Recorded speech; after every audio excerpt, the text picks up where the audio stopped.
દર્શક મિત્રો, આપ જોઈ રહ્યા છો વર્ધમાન 24 ન્યૂઝ. વર્ધમાન 24 ન્યૂઝને સબસ્ક્રાઇબ કરો, લાઇક અને શેર. ભાવનગર જિલ્લાના જસવંતપુરા પ્રાથમિક શાળામાં તમાકુથી થતા નુકસાન અંગે ચિત્ર સ્પર્ધા અને પરિસંવાદ યોજાયો. ભાવનગર જિલ્લાના જસવંતપુરા પ્રાથમિક શાળા ખાતે પ્રાથમિક આરોગ્ય કેન્દ્ર અધેડાઈ દ્વારા ફૂડ અને ડ્રગ્સ ડિપાર્ટમેન્ટ ચિત્રકાર સુરેન્દ્રસિંહ સરવૈયાના સંકલનથી તમાકુથી થતા નુકસાન અંગે ચિત્ર સ્પર્ધા અને પરિસંવાદ યોજાયો હતો.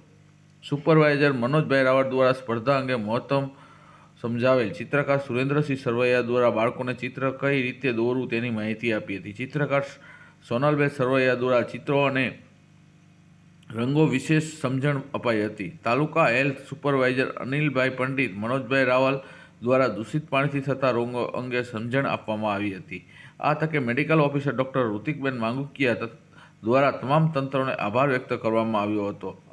આ તકે આચાર્ય શ્રી ચેતનભાઈ મકવાણા વિશેષ આભારની લાગણી વ્યક્ત કરી હતી. આ કાર્યક્રમને સફળ બનાવવા પ્રવીણભાઈ ચૌહાણ, પ્રવીણભાઈ રાજગુરુ, સૂર્યાબેન પટેલ, દિનેશભાઈ ગોહિલ, જીતેન્દ્રભાઈ પ્રવાસી, ફાર્માસિસ્ટ પ્રકાશભાઈ ગોહિલ, મુન્નાભાઈ ગોસ્વામી, જાગૃતિબેન ગોહિલ દ્વારા જહેમત ઉઠાવવામાં આવી હતી. Reporter Pravin Arjani, Bhavnagar, Vardhman 24 news.